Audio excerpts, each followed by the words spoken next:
Dear Customer of the Podcast returns. Hey, everybody, this is Sean.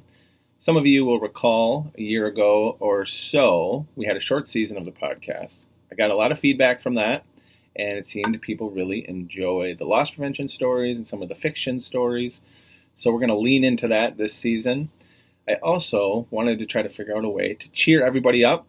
If you're listening to this podcast or watching this video, you've probably been shit on in the last 2 years. And just by chance, I am now able to share some of the stories that I was not able to before.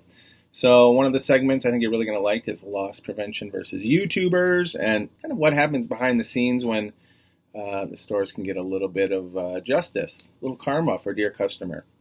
I also wanted to let everybody know you can now get Dear Customer content on Facebook, Pinterest, TikTok, YouTube, even LinkedIn.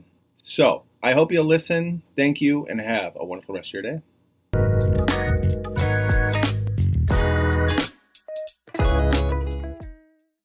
LP Corner time. For our first LP Corner, our first episode, Dear Customer of the Podcast, kind of the second season, wanted to start with a story involving Jilly because he's involved a lot with the LP versus YouTubers.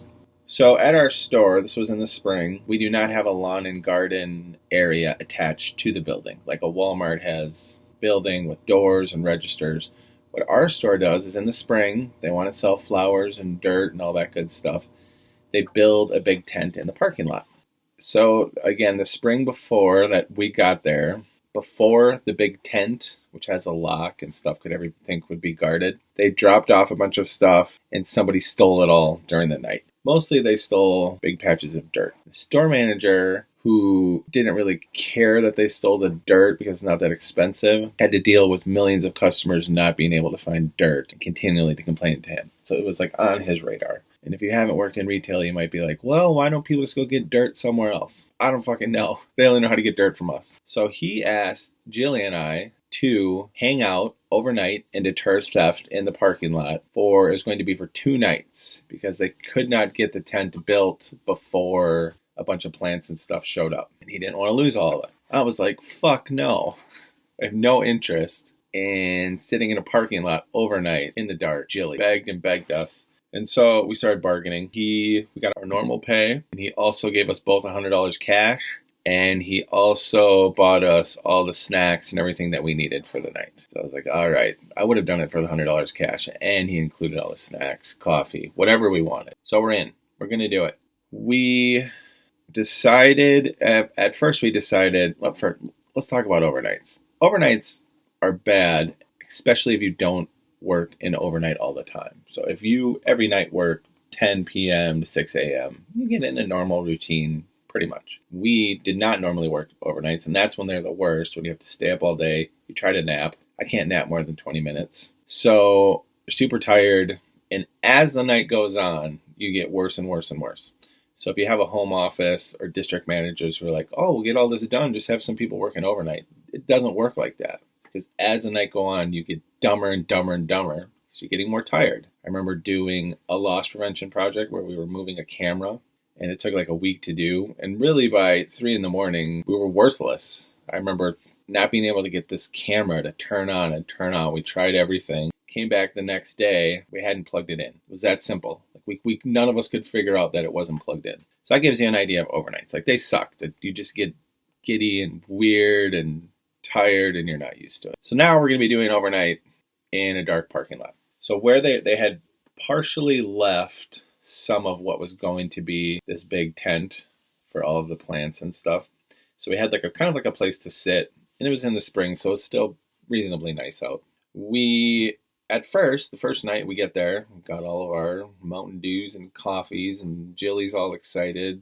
We brought 2 lawn chairs, and we just sat in this area, and we had our cars right there. Like the store manager's like, just strictly deter. He's going to see 2 cars there, 2 people there. They're going to drive off and go away. That's perfect. We can do that. Be on our phones all night, watching Netflix, whatever. So we've got it kind of all set up, and it's pretty dark because there is maybe where we were sitting, maybe like 20 feet.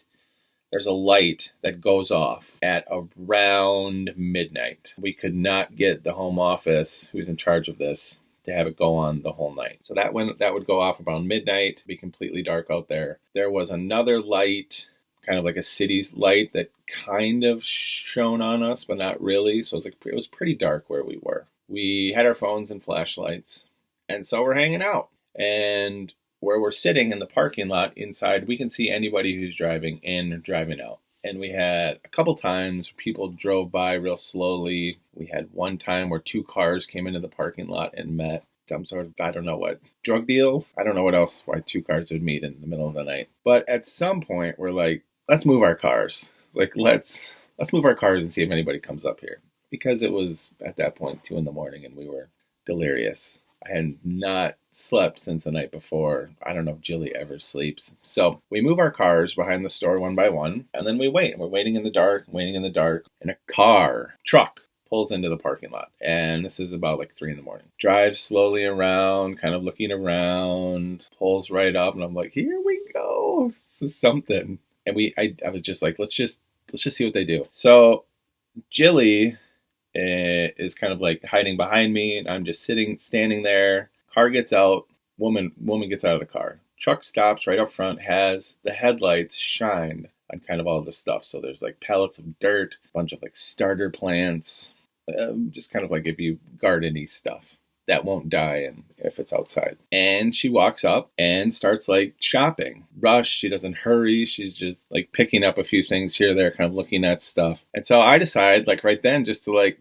let's just act normal. I'm like, hey, how's it going tonight? She's like, oh, you startled me. And I'm like, oh, can I help you find anything? Or getting your garden going? What you looking for? And she's just like staring at me. Now you got to remember, this is again kind of a shitty area. It's not like the worst area in the world. But she turned out to be like 60-something years old, woman, 3 a.m. in a parking lot, obviously coming there to steal. Now there's a guy. She has to be like, something's wrong with her. She's brave, or she's just desperate to steal these plants. But I just keep acting like a normal employee would. What can I help you find? She's like, oh, I don't know. And she's kind of just standing there. I'm like, well, we got a good deal on these. These are all like $15. If you need dirt, you might want to get it because it goes quick. In the meantime, Jilly has gone out the back and now comes up like right next to her. And so she's kind of like this and like this. I'm like, well, what is it? What can we help you looking for? She's like, oh, I don't know. And she's kind of like inching over. I was like, Jilly, why? And he said, it's so dark, I can't see her. Like, back up a little bit. And in the back of your head, you're kind of thinking like, if I was a woman who came to a parking lot at 3 a.m. was going to steal, I might have a gun or something to protect me, or mace, or who knows what. She seemed, to me, really super, I don't know, super upper middle class suburbsy, drove in here to steal stuff. I don't know, I got that vibe. Like, there was a decent truck. I don't know cars. It was a decent truck, and she was dressed nice. It was 3 a.m, so I don't know. And then, so I asked her, I was like, what, do you normally come shopping so late at night? She's like, yeah, kind of like this. I'm like, well, what do you want to get here? Let's pick some stuff out. Jilly, want to help her with that? So she had been holding the one plant. He takes it and goes and put it in the back of her truck. And then she's kind of looking around. She's like, I think that's all I'm going to get tonight. I'm like, all right. Is that going to be cash or credit card? And she's like, oh, my wallet's in the truck. I'm like, oh, Jilly can go back there with you and get it. So Jilly walks right behind her. She go back into her car, grabs her billfold, comes back. She's like, oh, I've got a credit card. I go, that's perfect. It's actually not going to be rung up tomorrow because it's the middle of the night and there's no register here. But give me your credit card and give me your ID, and then it'll be rung up first thing in the morning. Does that sound good? And she's like, oh. She does not want to give me her credit card ID. Again, I'm acting like an employee, but she doesn't fucking know if I'm an employee. We're both dressed in regular clothes. We don't have any name tags on. I'm just acting like it, but she gives it to me. And I take a picture of her ID and the card front and back with my phone, give it back to her. I'm like, all right, great. It'll be something like around $18. Have a good night. We just played it straight. The whole time. So I'm going to do a bonus LP corner here too.